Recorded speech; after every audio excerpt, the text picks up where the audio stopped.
Hello. I am Aditya Pal.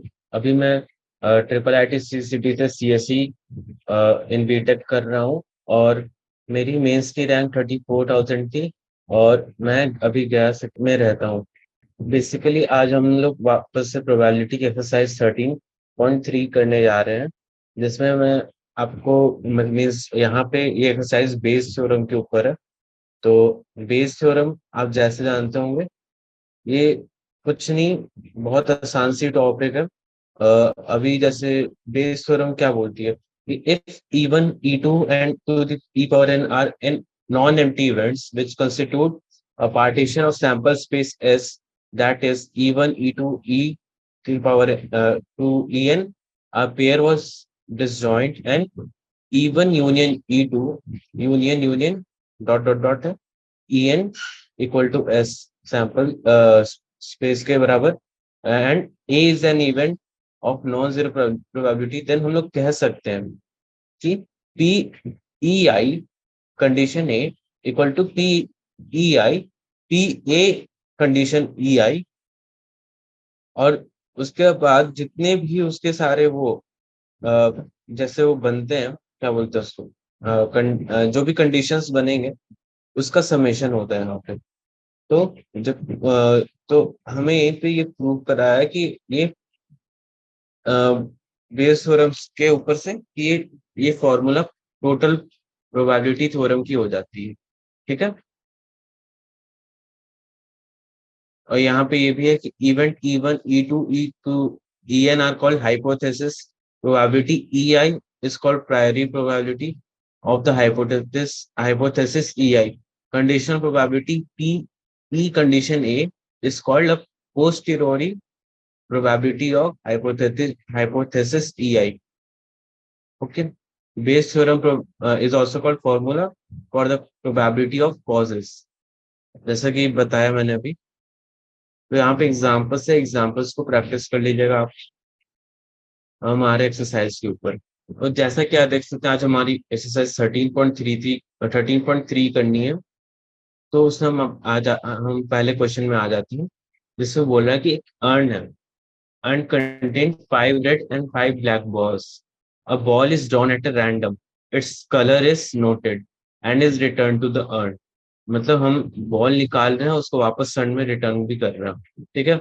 More over two additional balls of the colour drawn are put in the urn, and then a ball is drawn at random. What is the probability that second ball is red? मतलब हम अगर ऐसे देखो तो एक ball निकाला, उसे वापस रखा, और उसी रंग की दो और बॉल्स हमने डाल दी। ठीक है। जैसे हमारे पास 5 बॉल थी, 5 रेड और 5 ब्लैक। मान लो 5 रेड में से मैंने एक रेड निकाला। ठीक है। और उसको वापस रख दिया, और उसके साथ मैंने 2 रेड बॉल और उसमें डाल दी। तो total number of red ball यहाँ 7 हो जाएगी। ठीक है। तो अब हम जा रहे हैं आगे वाले पार्ट में से, कि हम कंडीशनल निकाल रहे हैं यहाँ पे कि सेकंड बॉल रेड होगा।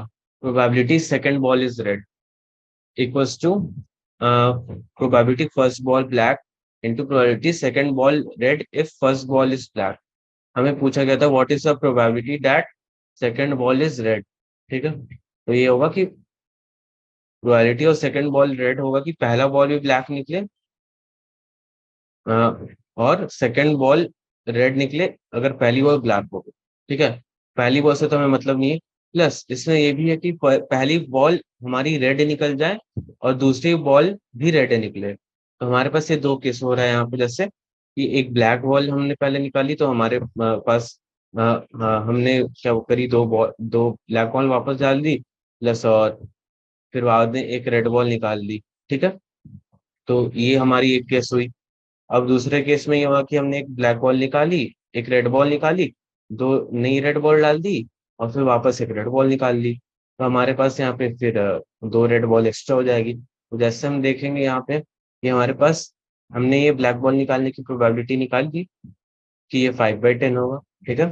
टोटल नंबर ऑफ बॉल्स 10 है। अब हमने दो ब्लैक बॉल और जोड़ दी, तो टोटल नंबर ऑफ बॉल 12 हो जाते हैं।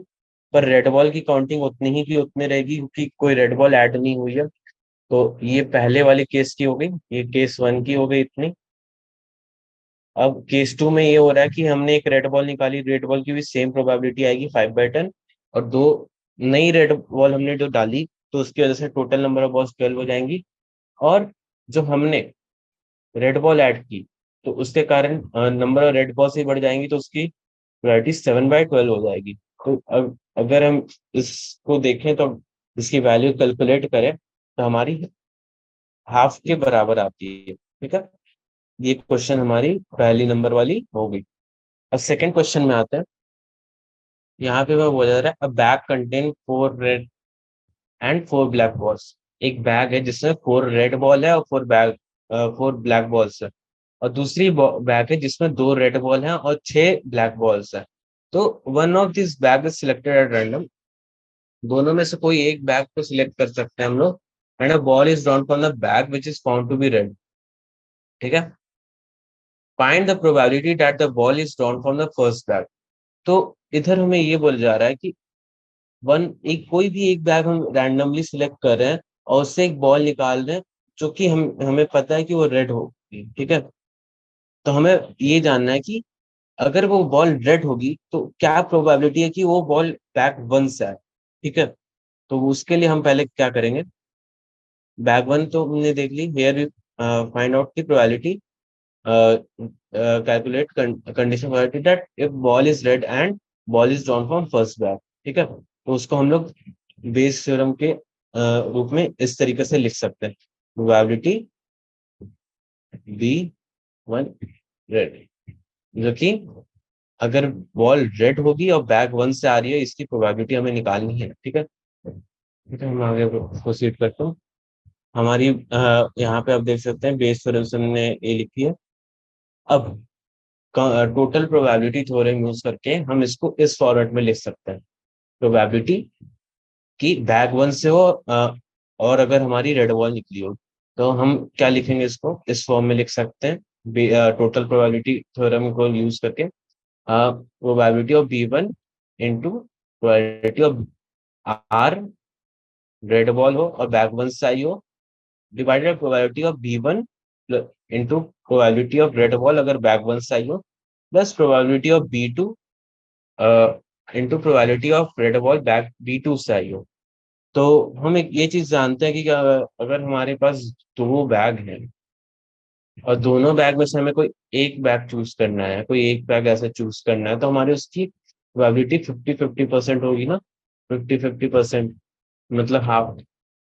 ठीक है, तो उस बेसिस पे हम लोग लिख सकते हैं probability B1 equal to BT equal to half. ठीक है, अब हम देख रहे हैं कि अगर प्रोबेबिलिटी रेड बॉल हो और B1 से आई हो, प्रोबेबिलिटी हो कि रेड हो और B1 से आई हो, तो हम ये जानते हैं कि B1 में हमारे पास 4 रेड बॉल थी और total number of red balls वहां पे 8 थी, तो टोटल नंबर ऑफ बॉल्स वहां पे 8 थी, तो टोटल हमारी प्रोबेबिलिटी हाफ हो रही है। तो जैसे मैंने बताया प्रोबेबिलिटी हाफ होगी। और दूसरे केस में हमारे पास total number of red ball इस केस में हमारे पास बैक टू में 2 है और ब्लैक बॉल 6 है। ठीक है, तो टोटल नंबर ऑफ बॉल यहाँ भी हमारी 8 होगी।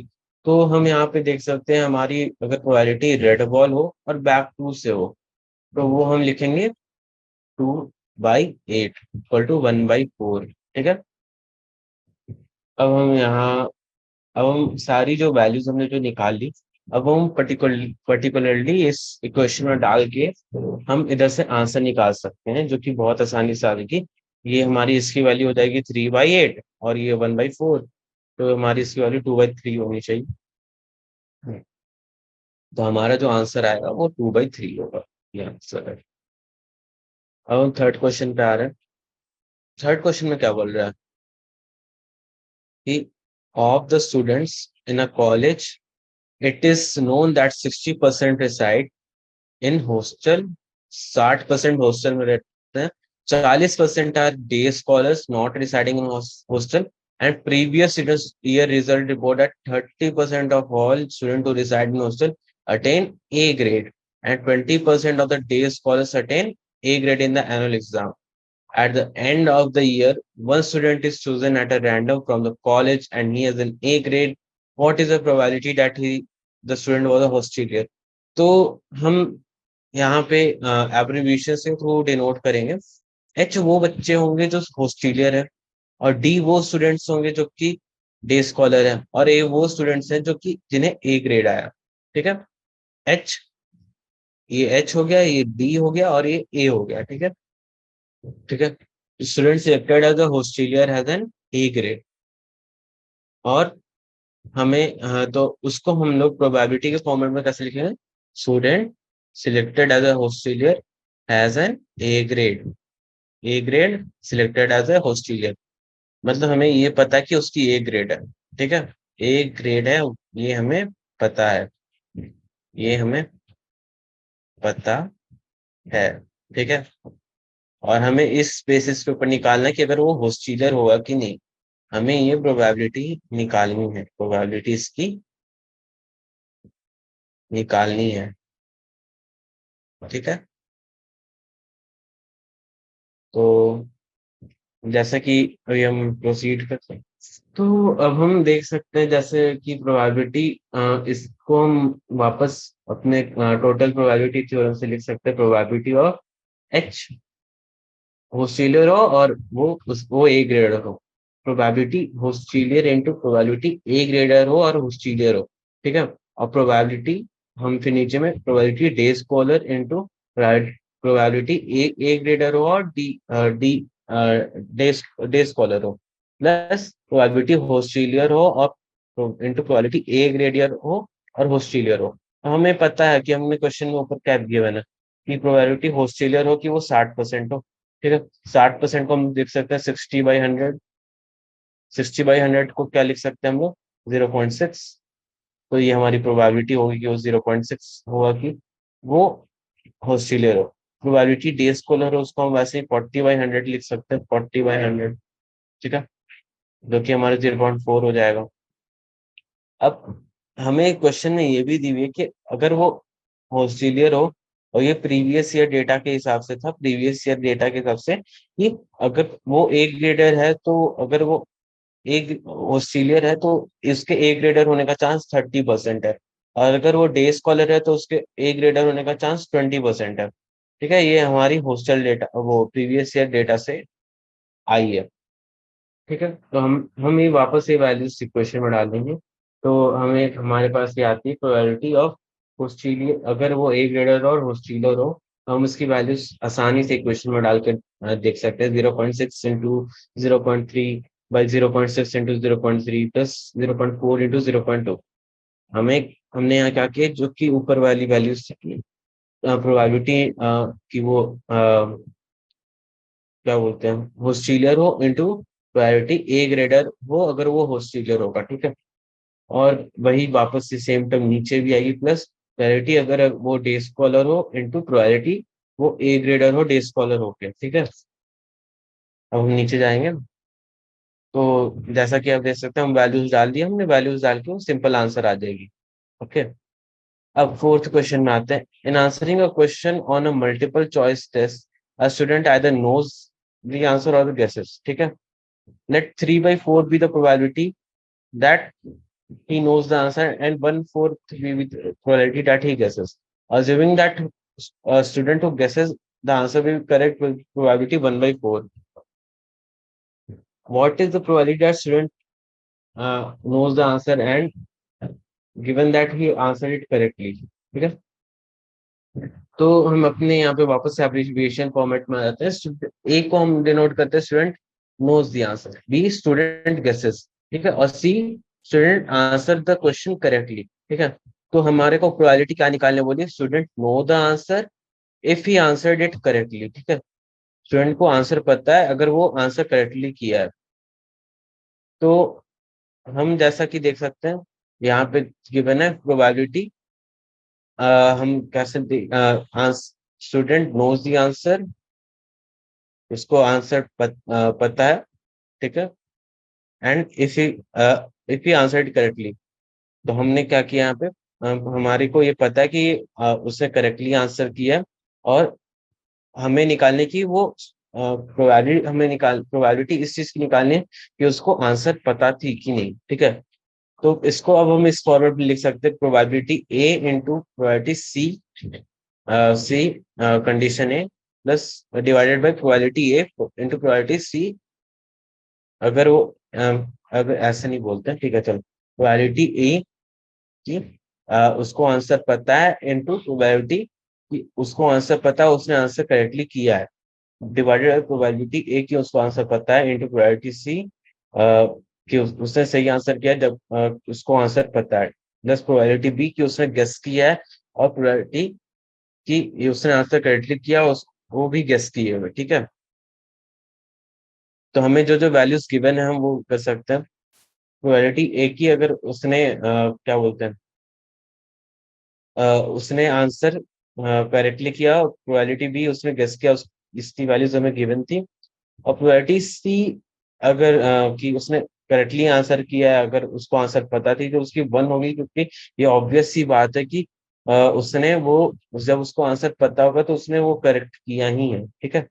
और प्रोबेबिलिटी सी कि उसने गेस किया है, इसकी प्रोबेबिलिटी 1/4 होगी, क्योंकि उस गेस किया है तो एमसीक्यू है, 4 ऑप्शंस होते हैं, मतलब ऐसे समझो कि 1/4 होगा, ठीक है। पुटिंग इन द फॉर्मूला अब हम इस चीज को, जितनी हमारी डेटा यहाँ पे आई है हम उसको फॉर्मूले में डालते हैं, तो हमारी फॉर्मूले में जैसे ही डालेंगे वैसे ही आंसर, फॉर्मूले में डालेंगे वैल्यूज, तो हमारी वो ऐसे आंसर आ जाएगी 12/30। तो यहाँ हम चौथी क्वेश्चन भी कर लिए हैं, और हम चलेंगे पांचवी क्वेश्चन की ओर, ठीक है। तो पांचवें क्वेश्चन में हमें बोल रहा है laboratory blood test is 99% effective. एक लेबोरेटरी है, उसके blood test 99% effective in detecting a certain disease which is in fact is present, ठीक है। However, the test also yields a false positive result for 0.5% of healthy person tested. That is, if a healthy person is tested, then the probability 0.005, the test will imply he has the disease. If 0.1% population, इसका question actually छूट गया है, actually has the disease, what is the probability that a person has a disease given that इस test result is positive. अब हमें क्या करना है कि हम वापस से एब्रिविएशन फॉर्म में आ जाएंगे। हम ए को डिनोट करेंगे कि person has the disease, B से हम डिनोट करें person don't have any disease, ठीक है। और सी से लिखाएंगे टेस्ट रिजल्ट इज पॉजिटिव। हमसे पूछा गया क्या, priority that person has the disease given that his test result is ठीक है पॉजिटिव। दैट इज कि अगर पर्सन को टेस्ट रिजल्ट पॉजिटिव है और उसको डिजीज है, ठीक है, इस चीज की हमें प्रोबेबिलिटी निकालनी है कि अगर पर्सन की टेस्ट रिजल्ट पॉजिटिव आई है और ही एक्चुअली हैज द डिजीज, उसको डिजीज हुई भी है। ऐसा भी हो सकता है कि उसको डिजीज नहीं आई, उसको फॉल्स रिपोर्ट पॉजिटिव आ गई। तो उस चीज को वैसे ही हमें प्रोबेबिलिटी निकालना है कि हमें इंसान है जो पर्सन है उसकी टेस्ट रिजल्ट पॉजिटिव आई है और उसको एक्चुअली डिजीज है, तो हमें उस चीज की प्रोबेबिलिटी निकालनी है। तो वापस उसको हम लोग टोटल प्रोबेबिलिटी थ्योरम से लिख सकते हैं, probability A condition C equal to probability A into probability C A divided probability A into probability C by A plus probability B into probability C by B, ठीक है। तो मैं values जो given है वो है कि प्रोबेबिलिटी अगर उसको डिग्रीज है, ठीक है, तो उसकी प्रोबेबिलिटी 0.001 होगी। प्रोबेबिलिटी उसको डिजीज नहीं है तो उसकी प्रोबेबिलिटी 99.99% होगी, ठीक है। और प्रोबेबिलिटी अगर उसकी टेस्ट करेक्टली आ गई है और उसको डिजीज है तो उसकी परसेंटेज 99% है, क्योंकि हमें वहां पे दिया हुआ कि 1% of the pollution is 0.1% of the pollution is only affected, ठीक है। तो उसके उसके ऊपर हमने ये चीज निकाली है ऊपर वाली। और हमारी की अगर वो ये वैल्यू भी गिवन थी कि प्रोबेबिलिटी कि उसकी उसकी टेस्ट रिजल्ट करेक्टली आई बट उसको डिजीज नहीं है, ठीक है, उसकी 0.5% चांसेस है। तो हमारे पास सारी वैल्यूज आ गई हैं, अब हम सारी वैल्यूज को इक्वेशन में पुट करेंगे, ठीक है।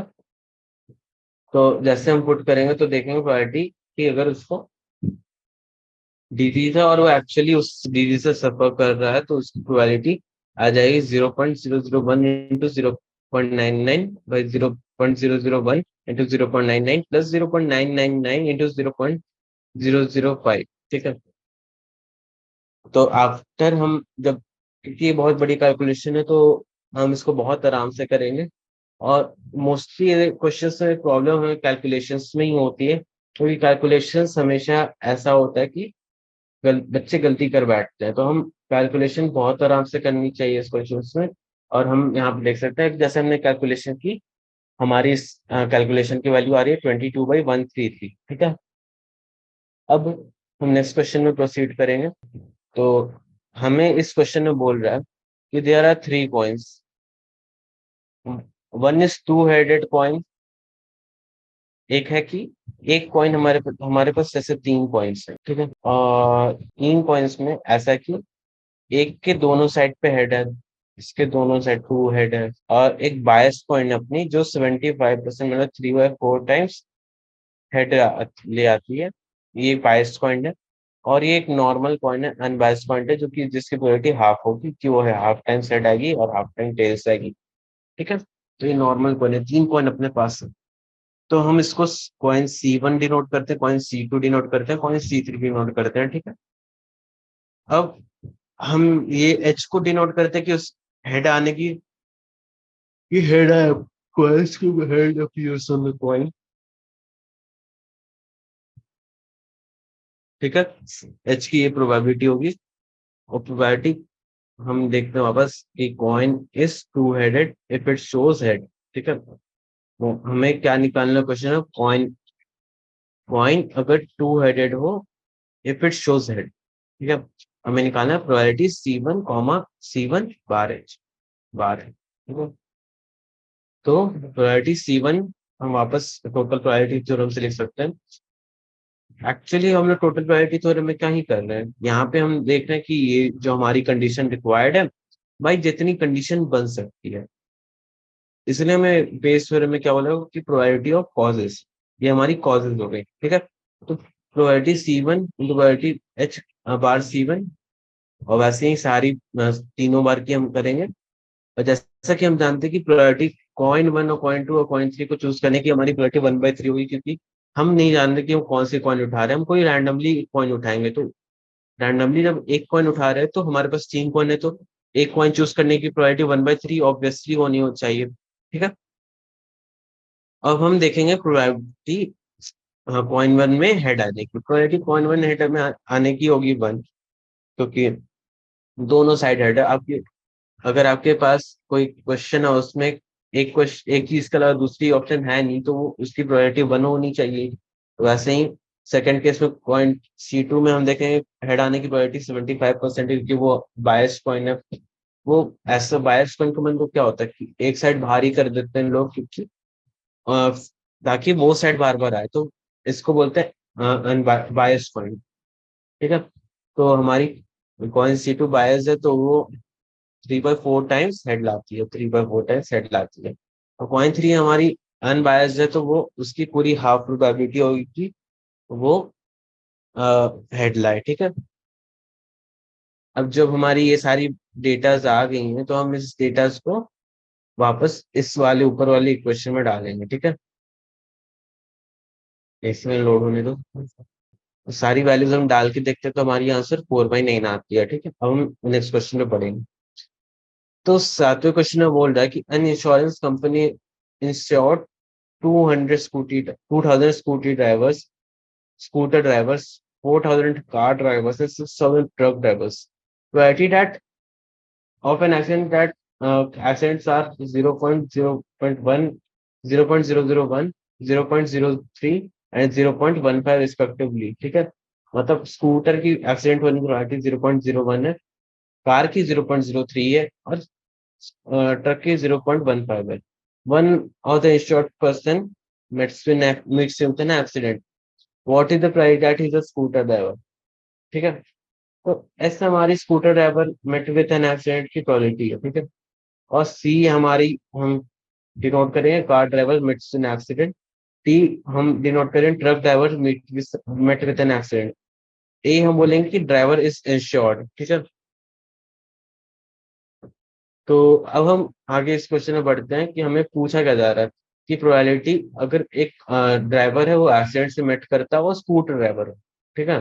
तो हम उसको वापस अपना ये टोटल प्रोबेबिलिटी थ्योरम से लिख सकते हैं, प्रोबेबिलिटी वो स्कूटर से हो और इनटू प्रोबेबिलिटी वो एक्सीडेंट हुआ है वो स्कूटर से हो, एक्सीडेंट बोल रहा हूँ, प्रायोरिटी दैट ए इंश्योर्ड है और वो उसकी एक्सीडेंट हुई है और स्कूटर से, ठीक है।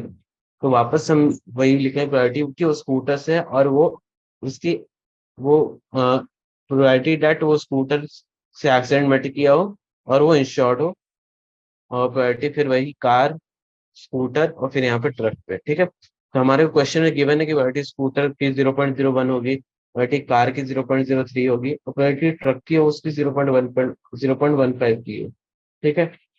अब हम ऊपर वाली जो नंबर्स वाली डेटा है उससे हम निकल सकते हैं कि अगर वो स्कूटर से एक्सीडेंट मिट गया और वो इंश्योर्ड हो तो उसकी नंबर क्या हो जाएगी, ठीक है। तो उसकी प्रायोरिटी ये होगी कि 2000 लोग जो स्कूटर से इंश्योर्ड है by total number of people जो इंश्योर्ड है। रियलिटी कार की होगी 4000 नंबर जो है कि पीपल जो कार के लिए इंश्योर्ड है by total number of people insured, और वही 6000 जो ट्रक के लिए इंश्योर्ड है by total number of people insured. तो तीनों की वैल्यू हमारी आ गई, सारी वैल्यूज को वापस हम इक्वेशन में डालेंगे तो हमारे को जो रिक्वायर्ड आंसर है वो हमारी आ जाएगी 1/52, जैसे कि यहाँ पे आप देख सकते हो। नेक्स्ट क्वेश्चन नंबर 8 है, ठीक है। A factory has two machines A and B। एक फैक्ट्री है हमारे पास, उसमें दो मशीन्स है A और B। Past records show that the machine A produced 60% of the items of the output and machine B produced 40% of the items, ठीक है। Further 2% of the item produced by machine A is were defective and 1% produced by machine B were defective. All items are put into a stockpile। सारे जितने भी दोनों machine के सामान जो same है उनको हम लोग एक स्टॉक पाइल पे रख देते हैं, मतलब एक के ऊपर एक चढ़ा के रख देते हैं। Then one item is chosen at random from this and is found to be defective. What is the provide that it was found that it was produce machine D. तो हमें ऐसा बोला गया कि हमारे पास एक प्रोडक्ट है वो डिफेक्टिव निकला है, अब हमें उसका प्रोबेबिलिटी पूछा जा रहा है कि वो मशीन बी से है कि नहीं, ठीक है। तो ए को हम डिनोट कर देंगे items produce machine A, B को हम बोलेंगे आइटम्स प्रोड्यूस मशीन बी, और डी को बोलेंगे आइटम इज डिफेक्टिव, ठीक है। तो probability item was produce by machine B if it's defective, तो हमारे हम उसको लिख लेंगे प्रोबेबिलिटी बी कंडीशन बी, ठीक है। तो जैसा कि हम फिर टोटल प्रोबेबिलिटी थ्योरम का फॉर्मूला लगा के हम इसको वापस इस फॉर्म में लिख देंगे, ठीक है, कि और प्रायोरिटी वो मशीन बी की बनी हो और इंटू प्रायोरिटी डी कि वो डिफेक्टिव हो मशीन बी की हो, डिवाइडेड प्रायोरिटी एक की मशीन, एक प्रायोरिटी एक की वो एक की मशीन से बनी है कि नहीं बाई इंटू प्रायोरिटी वो डिफेक्टिव हो मशीन एक की हो से एक प्लस ये ऊपर वाली वैल्यू जो कि वापस यहाँ रिपीट होगी, ठीक है। तो हमें गिवन क्या है कि 60% of the items were made by machine A, ठीक है। तो प्रायोरिटी वो ए की होगी उसकी 0.6 होगी, priority B 40% of item was made by machine B तो उसकी प्रायोरिटी 0.4 होगी।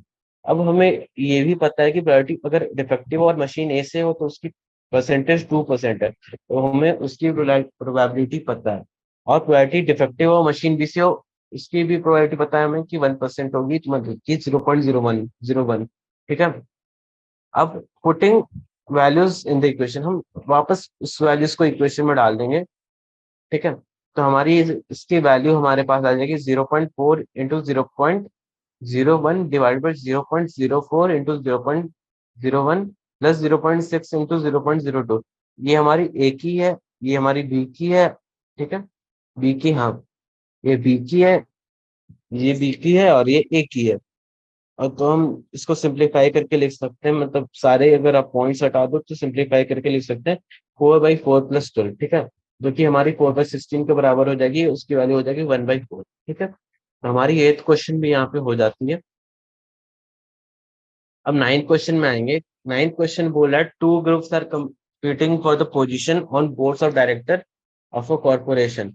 Probability that the first and the second group will win are 0.6 and 0.4 respectively. First group की जीतने की प्रोबेबिलिटी 0.6 दी हुई है, प्रोबेबिलिटी सेकंड ग्रुप की जीतने की 0.4 दी हुई है।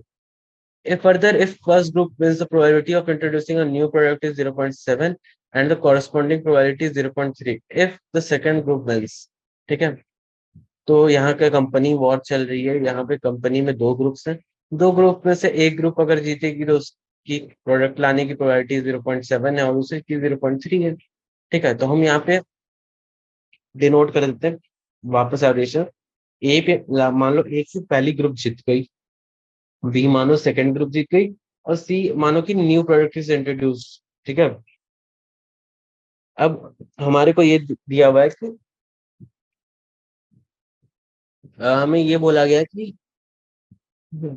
सेकंड ग्रुप जीत गई है और हमें हमारी हमें ये बताना है कि न्यू प्रोडक्ट इंट्रोड्यूस हुआ है कि नहीं, उसकी प्रोबेबिलिटी निकालनी, मतलब प्रोबेबिलिटी बी बाई सी। ठीक है, नहीं नहीं, सॉरी सॉरी सॉरी,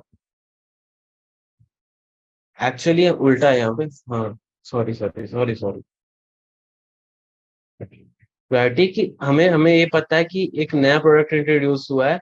अब वो अ, हमें प्रोबेबिलिटी निकालना है कि वो सेकंड ग्रुप ने की होगी। ठीक है, तो हम वापस अपने फॉर्मूले से टोटल प्रोबेबिलिटी थ्योरम के लिख सकते हैं कि प्रोबेबिलिटी बी की प्रोबेबिलिटी बी जीता हो इनटू प्रोबेबिलिटी की new product introduce by B हुआ हो। ठीक है, by probability A into probability C by A plus probability B into probability C by B. ठीक है, ये हमने वापस अपने टोटल प्रोबेबिलिटी थ्योरम से लिख ली है। अब हमें यहाँ पे वापस गिवन क्या क्या है, प्रोबेबिलिटी एक जीत गई हो उसकी प्रोबेबिलिटी 60% थी, मतलब 0.6 थी। प्रोबेबिलिटी बी जीत जाए उसकी प्रोबेबिलिटी 0.4% थी। प्रोबेबिलिटी सी अगर ए जीत मतलब ग्रुप वन जीत जाए और उसकी प्रोडक्ट आ जाए उसकी प्रोबेबिलिटी 0.7 थी। और प्रोबेबिलिटी बी अगर जीत जाए और उसकी प्रोडक्ट आ जाए मार्केट में, उसकी प्रोबेबिलिटी 0.3 है। और सारी वैल्यू जब हम अंदर डालते हैं और देखते हैं तो तो हमारे को जो प्रोबेबिलिटी की अगर नई नई प्रोडक्ट मार्केट में आ जाए वो बी की हो, उसकी प्रोबेबिलिटी हमारी फिर टू बाई नहीं ना आती है। ठीक है, अब नेक्स्ट क्वेश्चन पे हम आते हैं। 10th क्वेश्चन में क्या बोला कि suppose a girl throws a die, if she get 5 or 6 she tosses the coin 3 times and notes the number of head. If she gets 1, 2, 3 or 4 she tosses the coins once and notes the whether a head or tail is obtained. ठीक है, if she obtained exactly one head, what is the probability that she threw 1, 2, 3 or 4 with the die? ये actually इस exercise का सबसे मतलब tricky question है, क्योंकि यहाँ पे एक्चुअली गलती कर सकते हैं लोग। कि देखो पहले समझो क्या क्वेश्चन पूछ कर, इफ शी गेट्स 5 or 6, ठीक है, she tosses a coin 3 times। ठीक है, if she get 1, 2, 3, 4 she tosses the coin once and notes whether its head or tail is obtained। मतलब 5 और 6 आने पे कॉइन 3 टाइम टॉस होगा, और और दोनों और 1, 2, 3, 4 पे अब एक कॉइन टॉस होगा। ठीक है, if she obtains exactly one head, what is the probability that she threw 1, 2, 3, 4 with die. ठीक है, अब हमें ये बोला गया कि हमें पता है कि हमें हेड आया है और हमें निकालना है कि 1, 2, 3, 4 डाई पे आई थी कि नहीं। तो हम ए पे ही करते हैं। तो सी हमारी क्या होगी, एग्जैक्टली वन हेड हम मान लेते हैं। और ए और बी, ए को मानेंगे 1, 2, 3, 4 अपीयर ऑन द डाई और बी को मानेंगे 5, 6 अपीयर ऑन द डाई। तो P if exactly one head is obtain she threw 1, 2, 3, 4 and die. तो हम प्रायोरिटी ए कंडीशन से वापस हम टोटल प्रायोरिटी थ्योरम से इसको वापस लिख सकते हैं कि प्रायोरिटी की ए हो और इनटू प्रायोरिटी सी हेड आए अगर ए हुआ हो, डिवाइडेड प्रायोरिटी ए हुआ हो इनटू प्रायोरिटी हेड आया हो जबकि ए हुआ हो, प्लस प्रायोरिटी बी हुआ हो इनटू प्रायोरिटी हेड आया हो अगर बी हुआ हो। हमें गिवन क्या क्या है यहाँ पे, गिवन हमारा प्रोबेबिलिटी ऑफ ए जो कि है 4/6 और प्रोबेबिलिटी ऑफ बी जो कि है 2/6। ऊपर दिया हुआ ये चीज, 4 नंबर्स हैं, इधर 2 नंबर है, इसमें 1, 2, 3, 4 है और इसमें 5, 6 है। तो इसकी वैल्यू 2/3 आएगी और इसकी वैल्यू 1/3 होगी। जो मेन गलती बच्चे यहाँ करते हैं कि वैल्यू अगर हेड आई हो और वो एस हो, क्योंकि यहाँ पे बस एक पॉइंट टॉस हुई तो बस 1/2 आएगी। पर बच्चे यहाँ गलती करते हैं कि यहाँ पे वो भी 1/2 ले लेते हैं, उसके बाद आंसर गलत आ जाती है, बट जबकि यहाँ पे 3 कॉइन टॉस हो रही है और एटलीस्ट वन हेड की बात की हुई है, तो एटलीस्ट वन हेड कम से कम एक हेड आना चाहिए, तो उसकी कंडीशन 3/8 होगी। ठीक है, अब ये सारी वैल्यूज को हम लोग इक्वेशन में डाल देते हैं और हमारी इक्वेशन से आंसर आ जाएगी। वैसे ही हमने क्वेश्चन नंबर 10 कर लिया और अब हम बढ़ेंगे क्वेश्चन नंबर 11 की ओर। ठीक है। कैलकुलेशंस पे काफ़ी ध्यान देना होगा क्योंकि कैलकुलेशन सिंपल्स होती हैं बट अगर आप उस पे ध्यान नहीं देंगे तो उसपे छोटी-छोटी सिली मिस्टेक के कारण एंड में आंसर गलत आने के कारण अगर आपकी 4 मार्क्स है तो उसमें आपको 2 मार्क्स ही मिलेंगे क्योंकि आपकी मेन एंड में आंसर गलत आई है चाहे भले ही आपने पूरा अच्छे से प्रोसेस सॉल्व किया है तब भी, ठीक है? तो कैलकुलेशन पे बहुत ध्यान दें और बहुत आराम से सॉल्व करें क्वेश्चंस को, इतना हड़बड़ी की बात नहीं है, ठीक है? अब हम बढ़ेंगे आगे क्वेश्चन नंबर 11 पे।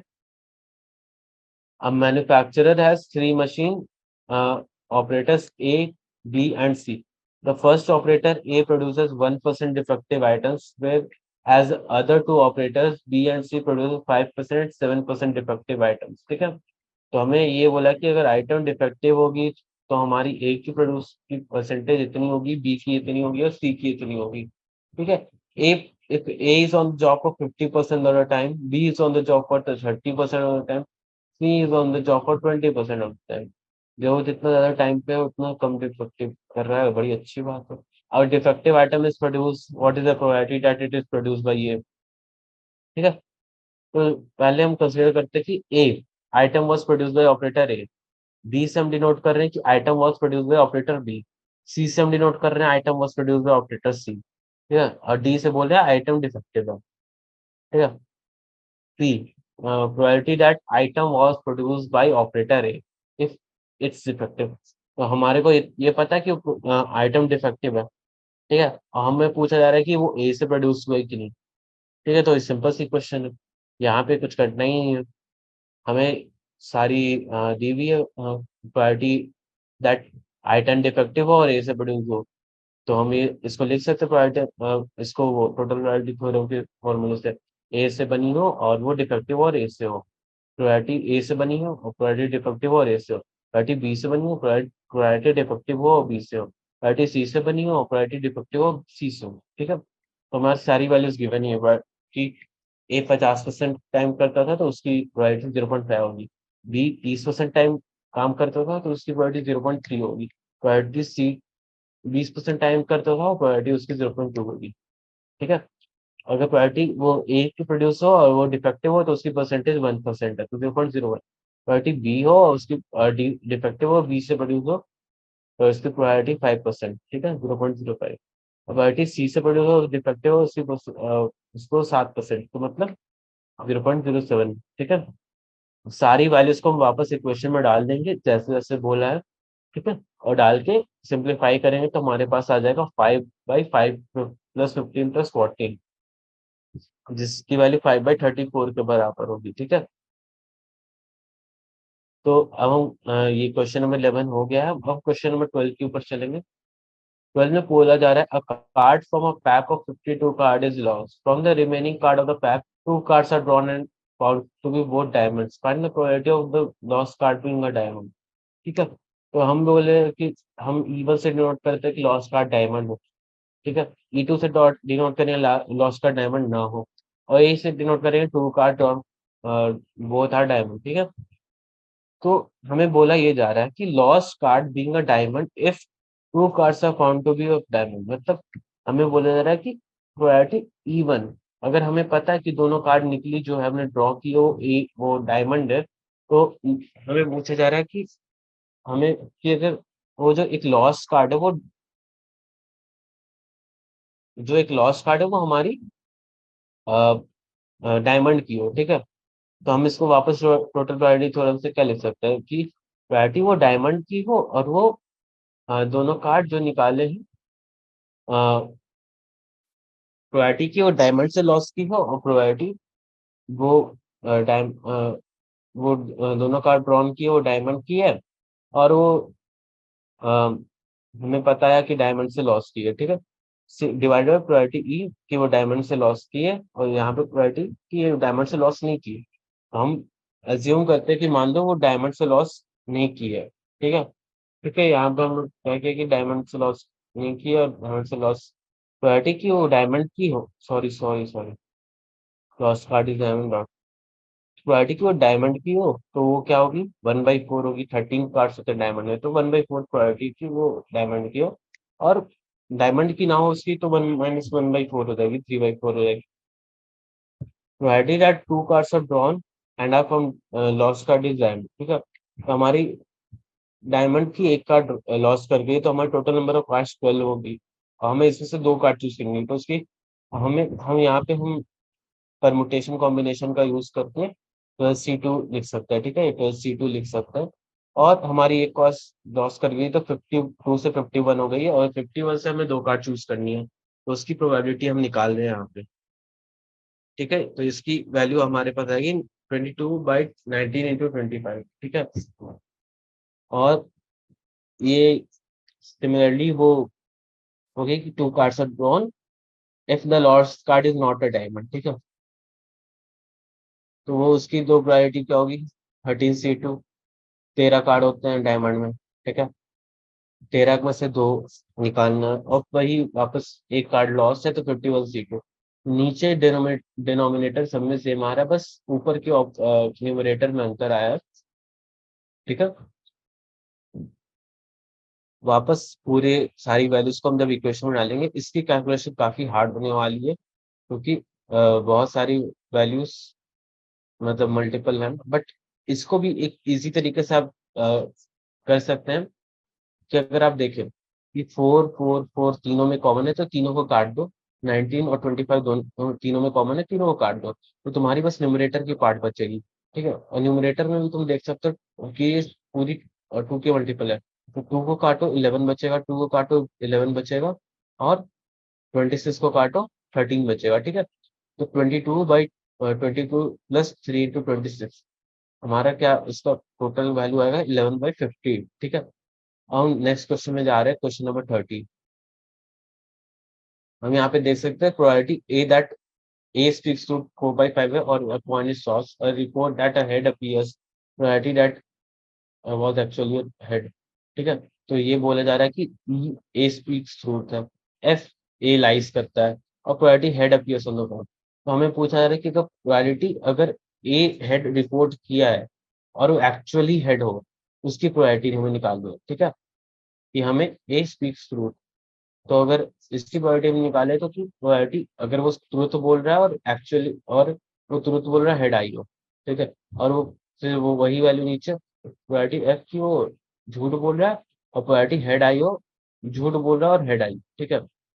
तो हमें सारी वैल्यूज यहाँ पे गिवन है कि वो अगर सच बोल रहा है तो उसकी प्रोबेबिलिटी 1/5 और झूठ बोल रहा है उसकी प्रोबेबिलिटी 1/5 और ये इसकी की हेड आई हो अगर वो ट्रुथ बोल रहा है नहीं बोल रहा है तब भी हाफ होगी, ठीक है। 50-50% चांस है कि वो हेड आए और टेल आए, ठीक है, वैसा है।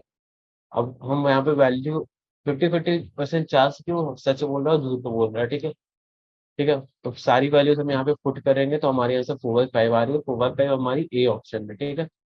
हमारी ए ऑप्शन सही हो जाएगी आपका, ए ऑप्शन सही हो जाएगा, ठीक है।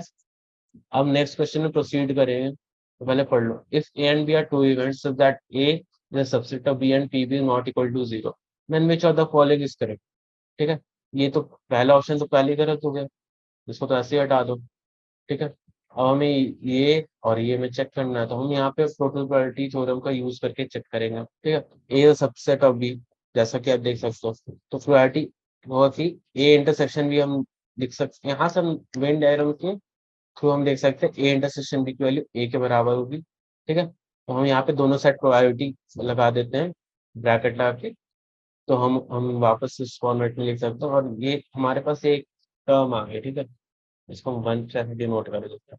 अब हम ये जानते हैं कि प्रोबेबिलिटी ए कंडीशन भी क्या होता है, probability A intersection B P B. अब यहाँ पे हम जब जानते हैं कि ये ए इंटरसेक्शन बी की वैल्यू पी ए के बराबर है तो हम वहाँ पे रिप्लेस कर देंगे, ठीक है। यहाँ पे हमने रिप्लेस किया यूजिंग 1, ठीक है, यूजिंग फर्स्ट, ठीक है। ऑल्सो कि हम ये भी जानते हैं कि प्रोबेबिलिटी बी की वैल्यू 0 के बराबर हो सकती है, 1 या 1 से छोटी है उसको बराबर हो सकती है, ठीक है। तो हम पी बी की वैल्यू यहाँ ला के रख देंगे P A by P A intersection B, ठीक है, A sorry A condition B. अब हम दोनों तरफ पी ए कंडीशन बी से मल्टीप्लाई कर देते हैं तो 0 is greater than equal to P A greater than equal to P A condition B. तो हम फिर इसको इसके ऊपर से हम कह सकते हैं कि हमारी सी ऑप्शन करेक्ट है, ठीक है। तो आज का 13.3 एक्सरसाइज यहीं पे होता खत्म होता है। आप अच्छे से इसको प्रैक्टिस करें। काफ़ी आसान सी एक्सरसाइज थी, ज़्यादा कुछ करना नहीं पड़ा।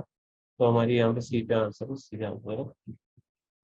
तो अच्छे से प्रैक्टिस करें, काफ़ी आसान एक्सरसाइज है। और अभी बेस थ्योरम प्रायोरिटी काफ़ी इंपॉर्टेंट चैप्टर है, तो अच्छे से हो जाएगा, आप चिंता मत करिए। Okay, have a nice day.